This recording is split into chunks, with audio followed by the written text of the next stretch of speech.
e o Sol tem sido objeto de adoração de divindades pagãs ao longo dos séculos. Os egípcios adoravam o Sol, o deus Sol Amon-Ra.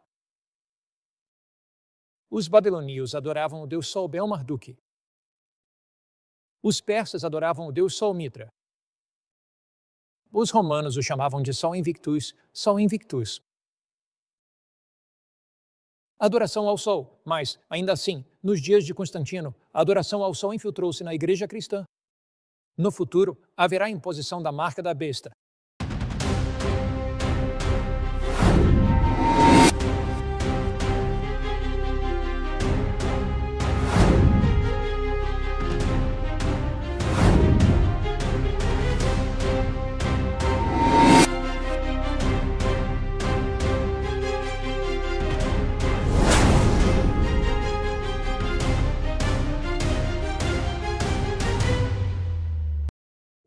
Uma das maiores enganações de Satanás, na minha opinião, em relação aos eventos dos últimos dias, é a ideia de que o povo de Deus não passará pela tribulação.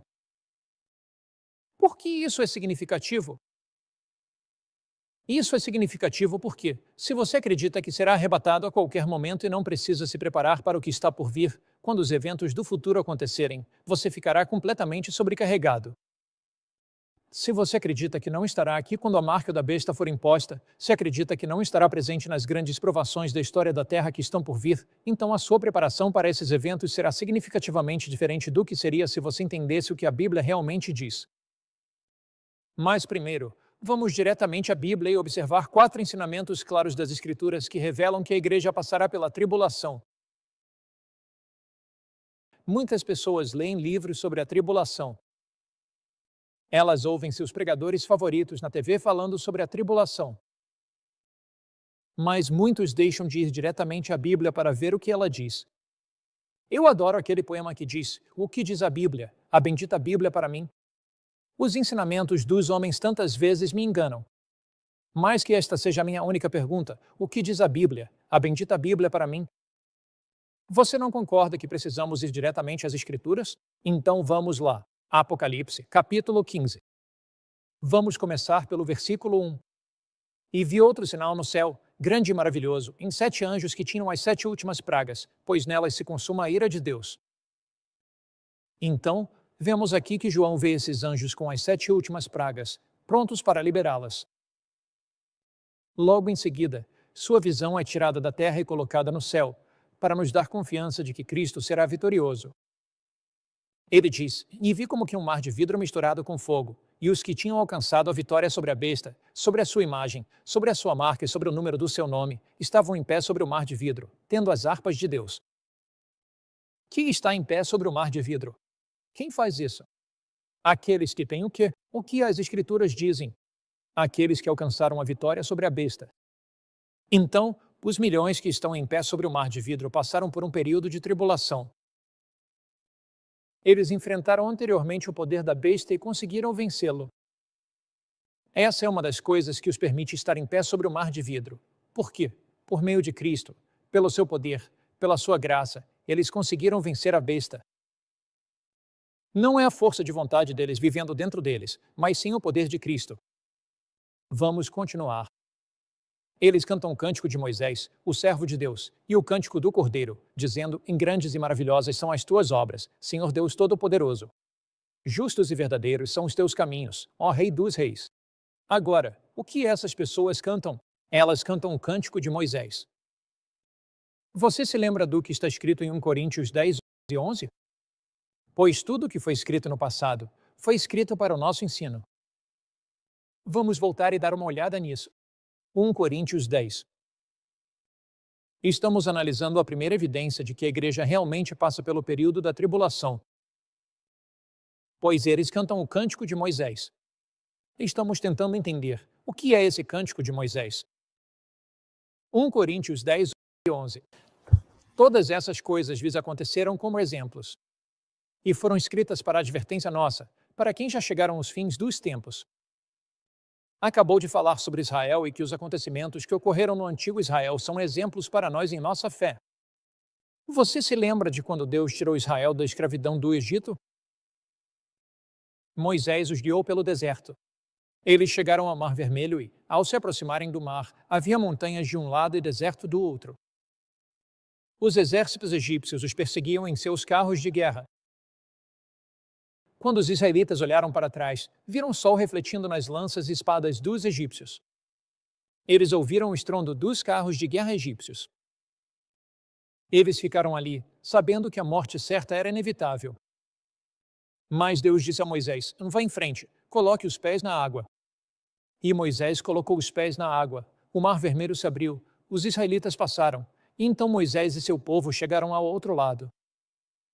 Mas o que aconteceu com os egípcios? A água desabou sobre eles.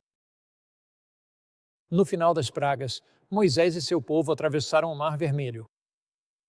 Mas você se lembra do que aconteceu antes disso? Houve 10 pragas. Elas foram derramadas sobre o Egito. Onde estavam os israelitas durante essas 10 pragas? Eles estavam dentro do Egito. O que aconteceu quando o mar se abriu? Eles foram libertos e os egípcios foram destruídos, foram mortos dentro do rio, dentro do Mar Vermelho.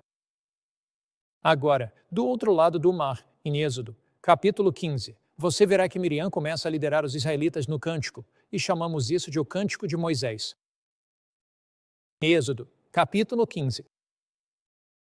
Israel estava presente durante as pragas, foi liberto ao final das pragas, e o Cântico de Moisés é um cântico de vitória e triunfo para Israel. Veja, Êxodo 15. Então cantaram Moisés e os filhos de Israel este cântico. Este é o cântico de Moisés, Êxodo 15, versículo 1, ao Senhor. E disseram: encantarei ao Senhor, porque triunfou gloriosamente. Ele lançou o cavalo e seu cavaleiro no mar. O Senhor é minha força e meu cântico, ele se tornou a minha salvação. Ele é meu Deus, e eu o prepararei uma habitação, o Deus de meu pai, e eu o exaltarei. O Senhor é homem de guerra, Senhor é o seu nome. Os carros de Faraó e seu exército ele lançou no mar. Então, o que é o cântico de Moisés? É o cântico da vitória. É o cântico do triunfo. É o cântico que, ao final das pragas, o povo de Deus foi liberto. O que cantamos? O cântico de Moisés. O que é isso? É o cântico de vitória e triunfo, de que alcançamos a vitória pela graça de Cristo sobre a besta, e nós não recebemos a marca da besta, fomos fiéis e permanecemos firmes por Deus durante esse período das pragas, fomos libertos ao final das pragas, e estamos de pé sobre o mar de vidro. Bem, aqui está a primeira evidência, em todas aquelas coisas que aconteceram com eles aconteceram como exemplos. Elas foram escritas para nossa advertência, para quem já chegaram os fins dos séculos. Então, a experiência de Israel ao passar pelas pragas é um exemplo para nós de que passaremos pelas pragas protegidos por Deus, libertos por Deus, e ao final desse tempo, cantaremos o cântico da vitória. Em Apocalipse capítulo 15, temos a segunda evidência de que realmente passamos pelas pragas. Novamente, se você ler o que muitas pessoas dizem, elas vão afirmar que somos libertos antes das pragas, arrebatados, se preferir. Mas isso não é, de fato, o que a Bíblia ensina. Apocalipse, capítulo 15, e repare no que as Escrituras dizem. Quando seguimos a Bíblia, e fazemos isso com muita clareza, o próprio Deus se revela a nós na Bíblia. Você se lembra de João 17, versículo 17, que diz: quem santifica-os na tua palavra, a tua palavra é o quê? Verdade. E então, ao olharmos aqui para Apocalipse 15, diz no versículo 6, e saíram do templo os 7 anjos, tendo os 7 flagelos, vestidos de linho puro e resplandecente, e cingidos ao peito com cintos de ouro. E um dos 4 seres viventes deu aos 7 anjos 7 taças de ouro, essas são as taças das 7 últimas pragas, cheias da ira de Deus, que vive para todo sempre. Agora, repare no versículo 8.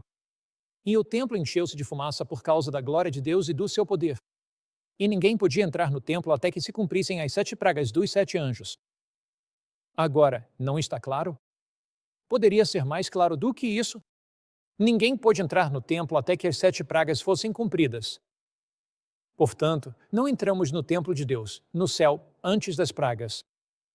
Nós passamos pelas pragas, cantamos o cântico da vitória e então entramos no templo. Você consegue se lembrar de outra ocasião na Bíblia em que o templo foi preenchido com a fumaça e a glória de Deus? Com certeza. Quando o templo, o santuário literal na terra, foi inaugurado, o templo se encheu da glória de Deus e ninguém podia entrar nele. E assim, mais uma vez, o templo será preenchido com a glória de Deus ao final das pragas. Os ímpios terão sido destruídos quando Jesus vier. E quando Jesus vier, ele vem para nos levar para casa. E a sua glória encheu o templo. Agora, nós entramos no templo de Deus com ele. Então, essa é a segunda evidência de que ninguém pode entrar no templo até que as 7 pragas sejam cumpridas. A terceira evidência, claro, está nos Salmos. Você tem salmo após salmo que fala sobre o fato de que nós passamos pelas pragas, passamos pela tribulação, passamos pelas provações e dificuldades, e Deus nos protege. Um bom exemplo disso é o Salmo 91. Salmo 91. E aqui, no Salmo 91, temos pragas e promessas. Esse é um dos salmos mais encorajadores de toda a Bíblia. Diz assim: Direi do Senhor, versículo 2, Ele é o meu refúgio e a minha fortaleza, o meu Deus, em quem confio. Certamente Ele te livrará do laço do passarinheiro e da peste perniciosa. Qual é a primeira praga? É a peste perniciosa. Ele vai nos livrar disso. Ele te cobrirá com suas penas, e debaixo de suas asas encontrarás refúgio. Não terás medo do terror noturno, nem da flecha que voa de dia, nem da peste que se propaga nas trevas. Qual é a outra praga? É a peste que anda nas trevas, nem da mortandade que assola ao meio-dia. Qual é a outra praga? O sol que queima os homens. Então, isso obviamente está falando das pragas. 1000 cairão ao teu lado, Salmo 91, versículo 7, 10.000 à tua direita, mas tu não serás atingido. Portanto, passaremos pelas pragas com fé em Cristo, protegidos por Cristo durante as pragas, e veremos 1000 caírem ao nosso lado, mas isso não chegará até nós. Por quê? Porque estamos debaixo da sombra de suas asas. Ele está nos protegendo e guiando durante essas pragas. Ele é o nosso defensor durante as pragas. Agora, repare no que diz. Aqui no versículo 8. Somente com os teus olhos contemplarás e verás a recompensa dos ímpios. Portanto, veremos os juízos de Deus caindo sobre os ímpios durante esse período, durante as pragas. Porque fizeste do Senhor, que é o meu refúgio, o Altíssimo, a tua habitação. Nenhum mal te sucederá. Agora, repare na próxima frase. Nem praga alguma chegará à tua tenda, porque aos seus anjos dará ordens a teu respeito, para te guardarem em todos os teus caminhos. Então, perceba que diz, e nenhuma praga chegará à tua tenda. Porque estamos ali, protegidos por Deus. Lembre-se do Salmo 46, em Deus é o nosso refúgio e fortaleza, socorro bem presente na angústia. Portanto, não temeremos, ainda que a terra se mude, ainda que os montes se transportem para o meio do mar, Deus está no meio dela, não será abalada, Deus ajudará ao romper da manhã. Então, mais uma vez, ao longo dos Salmos, Deus é o nosso refúgio e fortaleza. Aqui está a última evidência, que são as parábolas de Jesus. Nas parábolas de Jesus, o trigo e o joio existem juntos até a colheita final. Não há um arrebatamento seguido de uma tribulação de 7 anos e depois Cristo vindo para buscar seus santos no início e vindo com seus santos no final.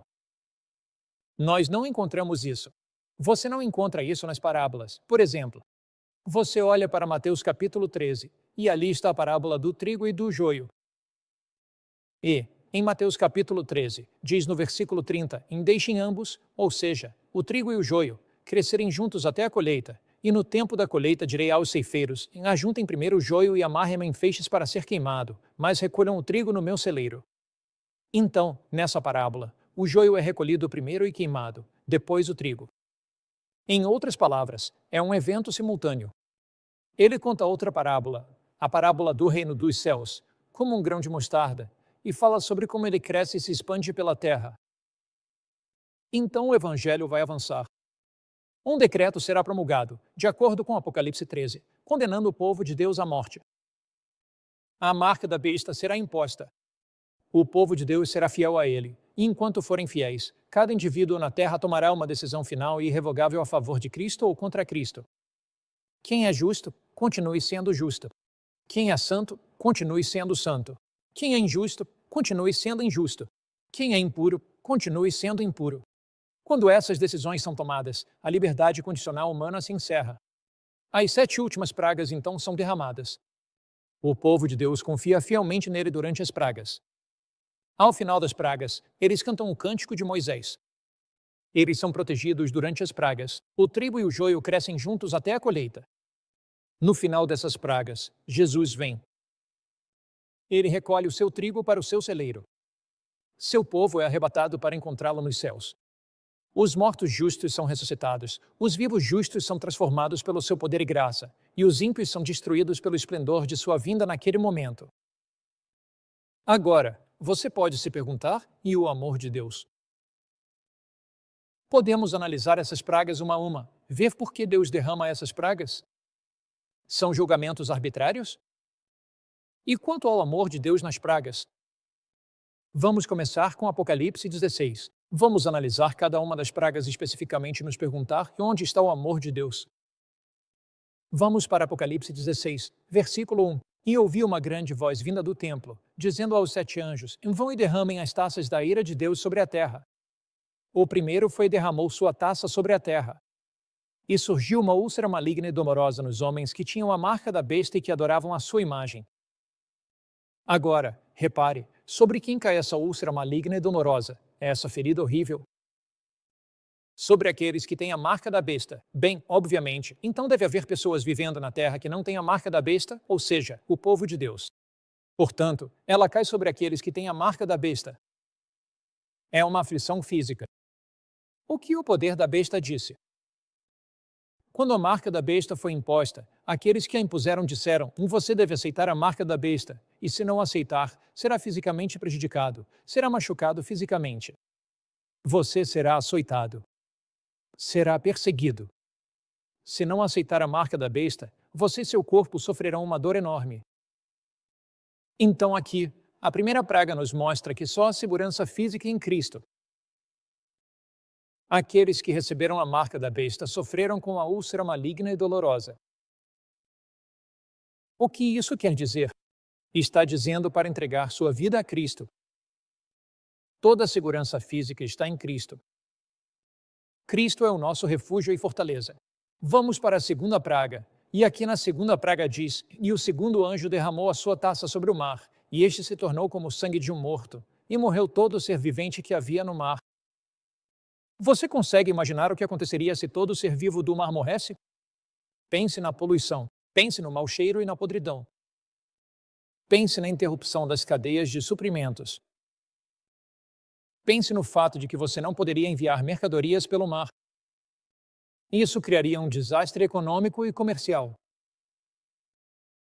O comércio econômico pararia quase imediatamente.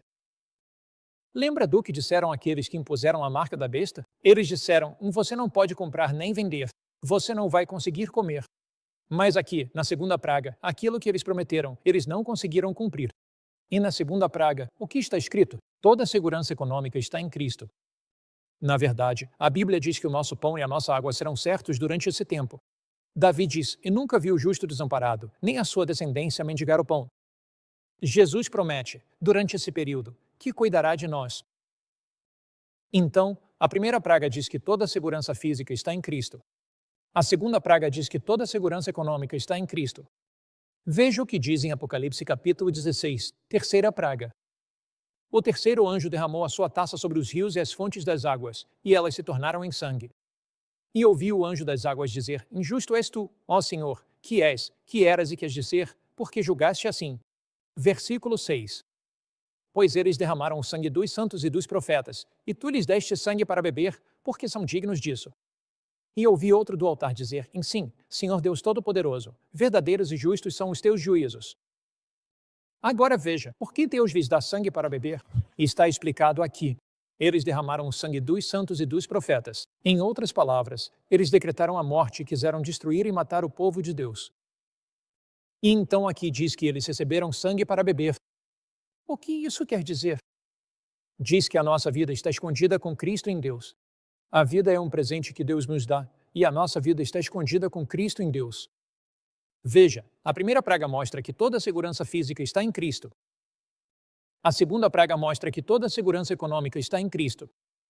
A terceira praga mostra que a sua própria vida está em Cristo. Afinal, qual é a quarta praga? Na quarta praga, o sol queima os homens. Toda adoração verdadeira está em Cristo. A marca da besta tem a ver com a mudança da lei de Deus do sábado, do sétimo dia para domingo, o primeiro dia. O sábado é o selo do Deus vivo, e o sol tem sido objeto de adoração de divindades pagãs ao longo dos séculos. Os egípcios adoravam o sol, o deus Sol Amon-Ra. Os babilônios adoravam o deus Sol Bel-Marduk. Os persas adoravam o deus Sol Mitra. Os romanos o chamavam de Sol Invictus, Sol Invictus. Adoração ao Sol, mas, ainda assim, nos dias de Constantino, a adoração ao Sol infiltrou-se na Igreja cristã. No futuro, haverá imposição da marca da besta. E aqui, nesta quarta praga, diz que toda adoração verdadeira está em Cristo. A próxima, a quinta praga, fala sobre trevas no trono da besta. Eles buscaram luz no poder da besta, mas só encontraram trevas. Procuraram a verdade no poder da besta, mas só encontraram falsidade. Então, o que isso quer dizer? Diz que Jesus é a luz do mundo. Na verdade, João capítulo 8, versículo 12, Jesus diz, eu sou a luz do mundo. Quem me segue não andará em trevas.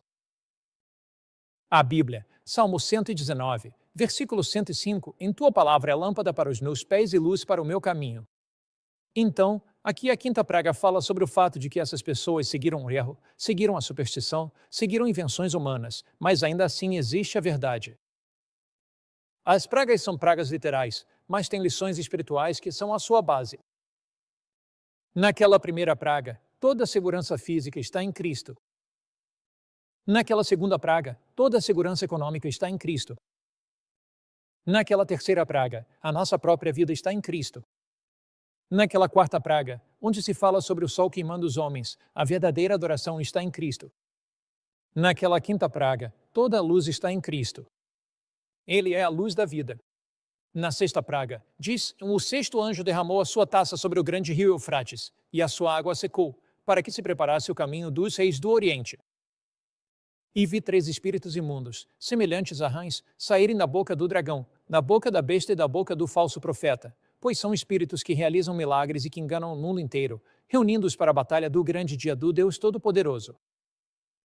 Bem-aventurado, eis que venho como um ladrão. Bem-aventurado aquele que vigia e guarda as suas vestes, para que não ande nu e não vejam a sua vergonha. Vamos pausar aqui. Jesus diz isso depois de 6 pragas. Depois de quando? Você tem a primeira praga, a úlcera maligna. A segunda praga, o mar e as águas se transformam em sangue. A terceira praga, eles têm sangue para beber. A quarta praga, o sol queima os homens. A quinta praga, trevas sobre o trono da besta. Então vem a sexta praga e ele diz, eis que venho como um ladrão. Vigie, guarde suas vestes. Que sentido faria Jesus dizer, eu venho como um ladrão, depois de 6 pragas e das 6 pragas terem sido derramadas, se ele já tivesse vindo como um ladrão antes disso? Que sentido faria ele dizer, eis, aguente firme, não desista. Vigie e guarde as vestes do seu caráter, se ele já tivesse vindo? Então, esse texto por si só, se fosse tudo o que tivéssemos, e temos muito, muito mais, já provaria que passamos pela tribulação fiéis a Cristo. Agora, o que significa o sexto anjo ter derramado sua taça sobre o grande rio Eufrates? Na Bíblia, a água representa povos, nações ou línguas. Apocalipse 17, versículo 15, diz, e ele me disse, e nas águas que viste, onde se assenta a prostituta, são povos, multidões, nações e línguas. Então, o rio Eufrates, nos tempos antigos, passava por Babilônia. Quando o rio Eufrates secou, Ciro e suas tropas marcharam pelo leito seco do rio, subiram até a cidade da Babilônia, atacaram-na e a derrubaram naquela noite. O rio Eufrates, o rio literal, era o sistema de apoio para a Babilônia. Nos últimos dias, temos a Babilônia espiritual. Confusão, religião falsa, erro, apostasia, ilegalidade, viver de maneira contrária à lei de Deus. O rio Eufrates, o que ele representa? Nos tempos antigos, ele representava o sistema de apoio de uma cidade literal, a Babilônia. Mas o que ele representa de acordo com Apocalipse 17 e 15? Povos, nações, línguas, e assim no sistema de apoio da Babilônia seca. Ou seja, pessoas que antes faziam parte desse sistema se voltam contra ele. Por quê? Porque os que impõem a marca da besta disseram: se tivermos um governo mundial, se você atece, se você aceitar a marca da besta, se você adorar da maneira que ordenamos, se você fizer isso, isso trará paz e alegria à terra. Mas isso não aconteceu. As pragas vieram em rápida sucessão. Então, o sistema de apoio à Babilônia, a essa união político-religiosa, essa união de igreja e Estado, todo esse sistema de apoio desmorona porque eles não conseguiram cumprir o que prometeram. E então, o que acontece? O diabo sabe que precisa fazer alguma coisa. Então diz: são espíritos de demônios, que realizam milagres e vão aos reis da terra. Eu vi, verso 13, 3 espíritos imundos, semelhantes a rãs, saindo da boca do dragão. Isso é o paganismo. A besta, isso é o papado. E a boca do falso profeta, isso é o protestantismo. Essa é a união triunfante das religiões falsas, todas unidas. E Satanás age por meio de milagres. Ele tenta enganar, e isso leva à grande batalha do Armagedon. Qual é o verdadeiro significado da batalha do Armagedon? Todas as forças do inferno estão unidas.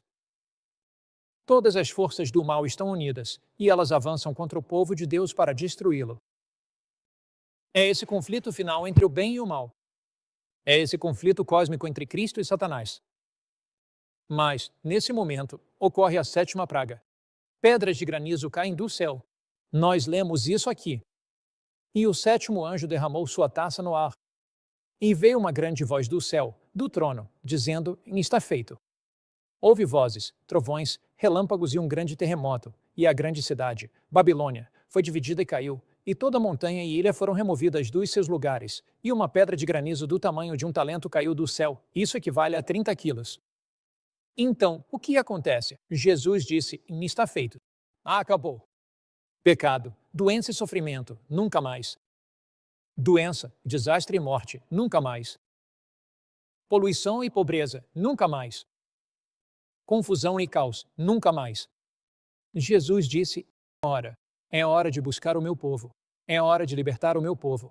Então Jesus desce pelo corredor do céu, mas antes disso, a 7ª praga acontece. Terremoto, toda montanha e ilha são removidas dos seus lugares. As pedras de granizo caem. Os ímpios são destruídos. Os justos mortos são ressuscitados. Os justos vivos são transformados. Justos mortos e justos vivos recebem corpos imortais. Eles são arrebatados para encontrar Cristo nos céus. Eles foram fiéis a Cristo, fiéis quando a marca da besta apareceu, fiéis nas 7 últimas pragas. Pela sua graça, pelo seu poder, por sua misericórdia, por seu amor, eles não cederam.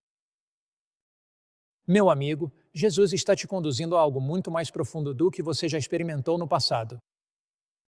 Ele está te guiando para uma fé que vai suportar provações, dificuldades e sofrimentos, a fé de Jesus. Pela graça de Deus, estenda a mão para Ele agora mesmo e diga: Senhor, obrigado pelas promessas de Deus. Obrigado porque estou do lado vencedor. Obrigado porque Jesus está ao meu lado para me fortalecer nas provações de hoje e me preparar para as provações de amanhã. Obrigado porque o Senhor nunca vai me deixar nem me abandonar. Obrigado porque, quando o poder da besta impor sua marca, em Cristo eu posso ser vitorioso.